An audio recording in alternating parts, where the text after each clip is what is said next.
These last couple weeks have been nothing short of amazing for you, the content creator. That's right, we've got new Macs, we've got DaVinci Resolve 19.1, and now we have Final Cut Pro 11 with some really awesome new features, which includes the magnetic mask. But how is it going to compare to DaVinci Resolve 19.1's the magic mask? We're going to have to take a look at that today. What we're going to do is we're going to throw some text behind me, we're going to change this background, and we're going to see what works best.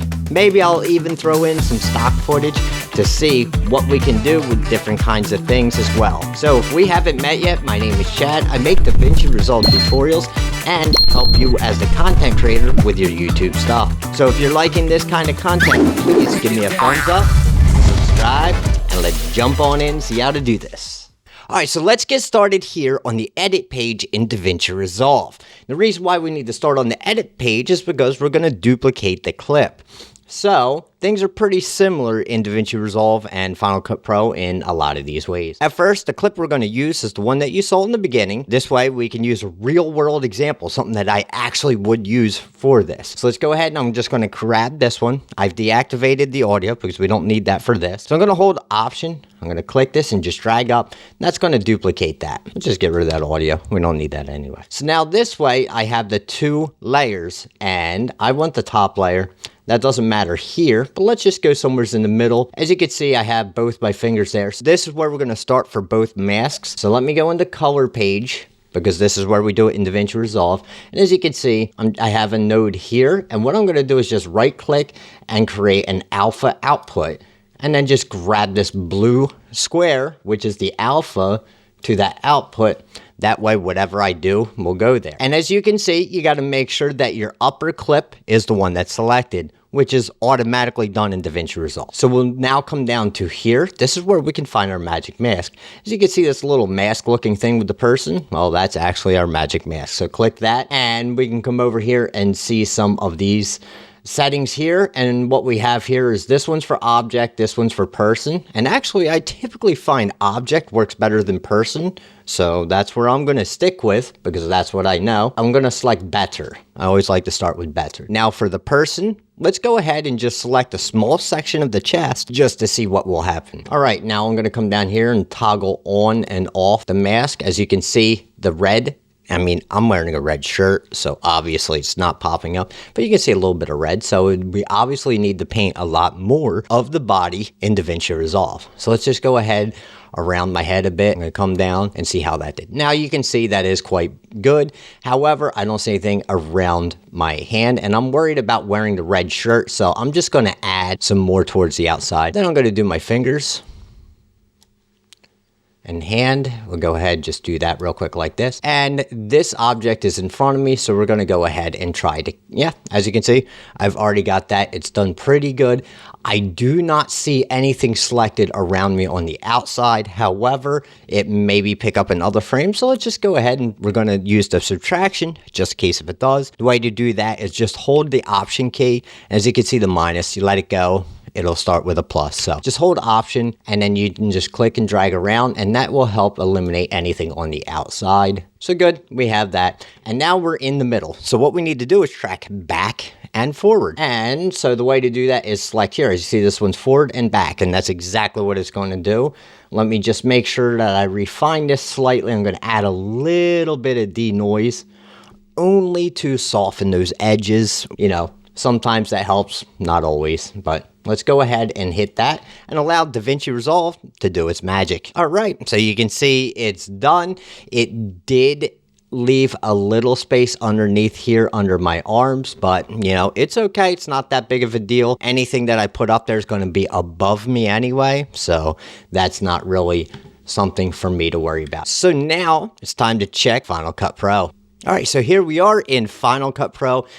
I used to edit with Final Cut Pro for quite a few years, and then I switched to DaVinci Resolve, and The reason why was because DaVinci Resolve was making a lot of advancements. Apple just was not doing the things with Final Cut Pro, and I really wasn't happy with that. So yes, I purchased both licenses, which is why we're doing the video with both of them today. Now, I must say I am really excited with what Final Cut Pro is doing here. However, I'm not going to be switching back, but I am quite excited for what they have. Let's see. I think their mask is going to be really awesome. So we're just going to grab that. I'm going to hold that Option key again and just drag it up.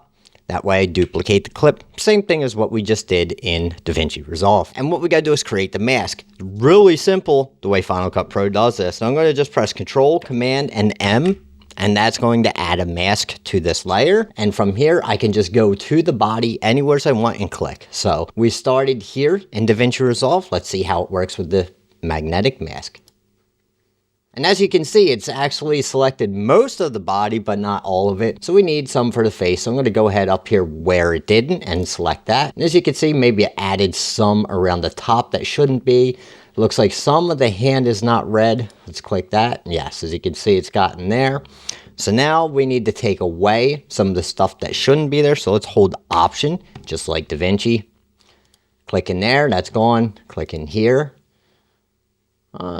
Nothing's red there, but that line's there, so I'm just gonna, tidy that up a bit. Let's go on top of the head, check that. Same thing right here. Looking pretty good. All right, so now we also need to do this over here, so I'm gonna click that and see how that does. Looks like it's selected a bunch from behind, so let me go ahead and hit Option. There we go. Do the same thing in here. Just wanna make sure nothing gets selected. Hopefully that'll work out pretty good there like that. All right, so the next part is to, track back and forth. And the way to track back and forth here with Final Cut Pro is to hit this Analyze right here to the top left. I'm going to select that. Now, I'm not going to really teach everything about all of these. I'm just doing comparison. If you want to go ahead and learn more about what Final Cut Pro is doing, I highly suggest finding like Dylan Bates or something like that. He is amazing at teaching Final Cut Pro. There's a few of the guys out there that can do it. So pay more attention to them on this. This is just comparison to see the two together. So now that that's done, I've gotten this. Let's just scroll back and forth real quick and see how it looks. I keep seeing this little black flashing. I'm not sure what's going on there. I'm assuming there must be some drop clips or something. As you can see here, there's a black and there's a white gray here with nothing there. And also you can see it looks like something's missing there, but I'm not going to do anything. We just want the magnetic mask to do what it does and find out how it works. Then we can try to fix it. So let's go ahead and go all the way back to the beginning here. Okay, so now that I'm all the way back to the beginning, before I go to the next part, I need to come up over here and you see where it says done. Let's select that. Now we know we have the mask exactly where it was supposed to be, and we're going to add the text, which I'm just going to go from the titles here, grab the basic text and drag that down. Now, once I've got that there, so I'm going to change this to magnetic mask. Let's increase the size. There we go. That looks pretty good there. And we're just going to go ahead and drop that between the two of them. And as you can see, it looks like it didn't get it fully there. That's okay. Let's just leave it and see how it does. All right, so I'm just going to drag it up and down and see what was missing there. So as you can see where it was missing, that's cool. That's okay. We'll try to fix it later, but let's just play through from the timeline from here. I could see it was kind of jumped through so let's see where it gets onto these little black spots. There's a white spot there. As you can see on that white spot, it totally disappeared. But when it's playing, it shows it there. It doesn't disappear. It's only when I hover the mouse over that location for some reason. So now that's how that looks in Final Cut Pro. Let's double check with DaVinci Resolve. All right, so now we're back in DaVinci and we're gonna see how to do that. Let's go onto the edit page and I'm gonna just drag this up a little bit so we get a little more space, drag that down. And now I'm going to add some text. All right, I'm gonna leave it all at the default stuff. We're only increasing size and positions. All right, anyway, we'll put it right there. And now I want to grab this. I'm going to drag that above. That way it's in the middle. And as you can see, it is behind. Let's go ahead and change the color just due to the fact that the back is so bright there with this. All right, so now let's go ahead and play it in DaVinci Resolve and see how that works.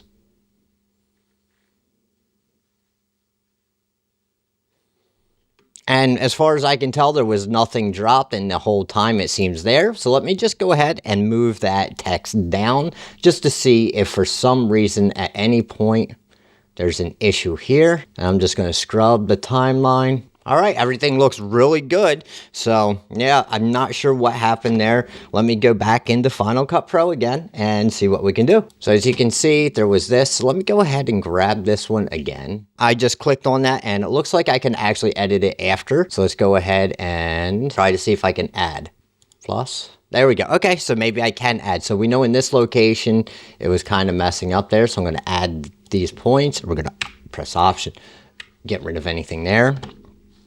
And let's hit analyze again and see how that goes. All right, so now we've analyzed it again. Let's go ahead and hit done. All right, so let's just go ahead and play it and see how that does.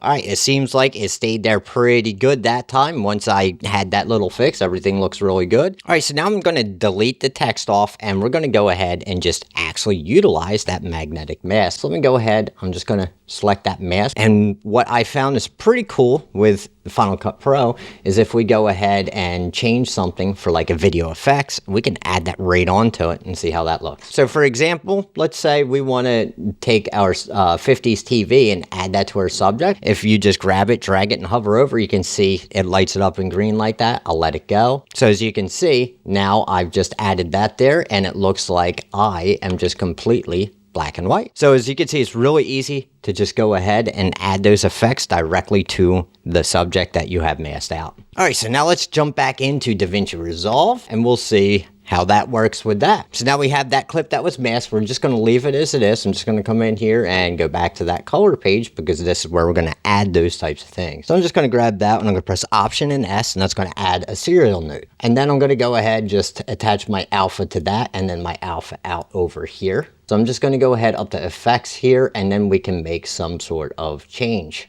So now that I'm here, I found some effects and we have like say watercolor. I'm just going to grab that for an example and just drag it and put it on there. And now you can see where I am is like a watercolor and the rest is not. I've never used this before. I have no idea what it does. So just testing it out and seeing. So let's go back to the edit page and we're going to just check how that looks from the beginning. As you can see, it's really simple to add effects directly to the masks in both. Let's check another thing, and I want to see how it works. Now, I know DaVinci Resolve is horrible with this. Let's see how the Final Cut Pro will be too. So right here, let's say I've already got everything masked, got everything set up, but I want to zoom in. And now you can see instantly my mask is gone. Does the same thing happen in Final Cut Pro? Let's go ahead and see. So we're going to be here. Now let's go ahead, transform and scale all. And look at that. Of course, what's in the background is still there and it's the same size, but this with the mask automatically stays here. And so where this could be important is if we put a background there, it's going to remain and we're going to be able to make adjustments there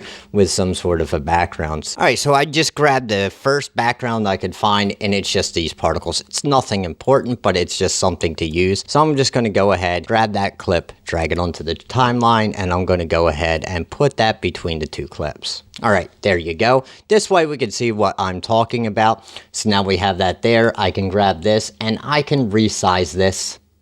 Anything I want, it remains there and it has the background. That's awesome. But now let's go back over to DaVinci Resolve and check that. So as you see, there's that. I've resized it. I'm going to go ahead and grab the same exact thing, drag and drop it right there. And as you can see, I have nothing due to the fact that that clip is now gone. What I would have to do is come here, go back to the color page, go back to, I have to select that. And I have to run this magic mask all over again. So I would have to select the person once more, run the analyze. So now that's done. Let's hop back on the edit page and see. So now you can see that it is zoomed in and it has that. However, you have to make sure that you get it set before you go and put other things there, because if you have to resize it, well, guess what? You've got to run the mask again. It doesn't take long, but it is just an additional step, and Final Cut Pro is doing better on that part. So now let's get into another clip and see what we can do with just like objects. I just like her sunglasses, and I figured we can try to go ahead and do her sunglasses. So let's try this in DaVinci Resolve. I'm going to do the same thing. I'm going to create a new layer, and I'm going to go to the color page. We're going to do exactly the same thing, except we're just doing the sunglasses. And select around the sunglasses. I'm going to kind of be a little more careful because I want to make sure I'm really getting exactly what I want. So you can see I'm not getting her face. Let me select better. We'll do that denoise a little bit, just a little bit. And then we're going to hit option and we're going to go around the outside of her sunglasses. There we go. And now it looks like we only have that selected, and let's hit that tracking. All right, so while this is doing that, I happen to see quite a bit of flickering in on her nose. I just wanted to point that out. So I'm guessing we're going to see some of that in the video. So that's done. Let's go on the edit page and see what we've got here. All right, so we've got that there. And what we're going to do is I'm just going to add a background just so we can see how easy that was. So let's go ahead and just use the same exact background due to the fact we have the same stuff in both programs. Let's just go ahead, cut that out here. And I forgot to add the alpha channel. Just right click, add alpha output, drag that from that blue square there, and we've got it done. Edit page, and that's what we've got. So let's go ahead and see what was done there.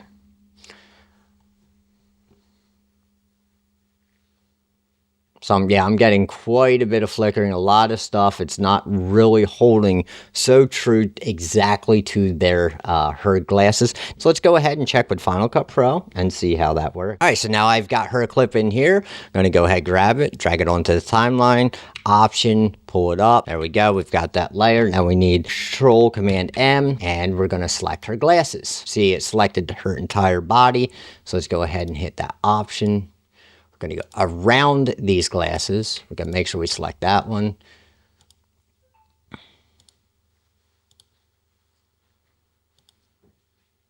For this, I actually really do like the Final Cut Pro's ability to really narrow in and know exactly what you're narrowing in on. So I'm actually expecting for objects for this to work better. So now I've got that selected right where it's at. Let's go ahead and hit Analyze. And let's see about the speed. It looks like it's actually going much faster in Final Cut Pro than it was in DaVinci Resolve. We were getting about 6 frames per second with DaVinci, and it's definitely looking like it's a lot cleaner. So now let me go ahead and put that back in the middle here. So I'm going to put something between the two of them. I'm going to grab this one. We're going to select done. This way it's there. And now we can see the glasses, and let's see how that looks. Oh my gosh, that is so much cleaner. Yeah, I mean, it's not perfect, but I mean, compared to what it was, it is so much better. I'm going to have to export this. And I'm going to combine the two of them together side by side with DaVinci Resolve, and we can see exactly how it looks. All right, so that's what I'm going to do. I'm going to go ahead and export this, and I'll be back with you. All right, so I'm back here now. As you can see, the two of them are side by side. The magic mask is really flickering a lot and needs a lot, and really needs some refinement. The magnetic mask has gone through very well. Yeah, I think Final Cut Pro is definitely better when it comes to specific objects like that. However, you know, both masks have their advantages and disadvantages of things, and they both work great. So right now, Final Cut Pro is just released, so some of the stuff might be buggy. It may even become even better. So I would say that magnetic mask is looking really good. So if you're a content creator, both of these softwares are awesome. Either one you go with is going to be great. But my personal recommendation is definitely to go with DaVinci Resolve. If you truly want to be a really good editor, yes, it costs $100 more. However, with that, you're then getting Fusion, you're getting the color page, plus you have professional audio with the Fairlight. So, I mean, all of these different things that you have here are so amazing. So the thing with Fusion, being able to create all your own motion graphics, you don't have to purchase Apple Motion separately and then have to learn that program. And, you know, with very few people teaching that, that can be kind of difficult. So with DaVinci Resolve, there's a much larger community who really builds the stuff. You don't have to purchase all of their plugins and things in order to be able to create your stuff. You could just create your own, or you can create some for your clients, which makes that very powerful for you if you're editing for other people. So if you're going to be professional, DaVinci Resolve, I say, is definitely the best thing to go with. You know, this was just a comparison of the Magic Mask versus the Magnetic Mask, and I would say that, you know, some of these new features in Final Cut Pro, if you already have it, are definitely exciting, and they're really going to help improve your stuff. So anyway, I think that's about the end of this. If you've enjoyed it, please hit that subscribe button. If you want to learn some more, go ahead and check one of these videos here, and I'll see you in the next one.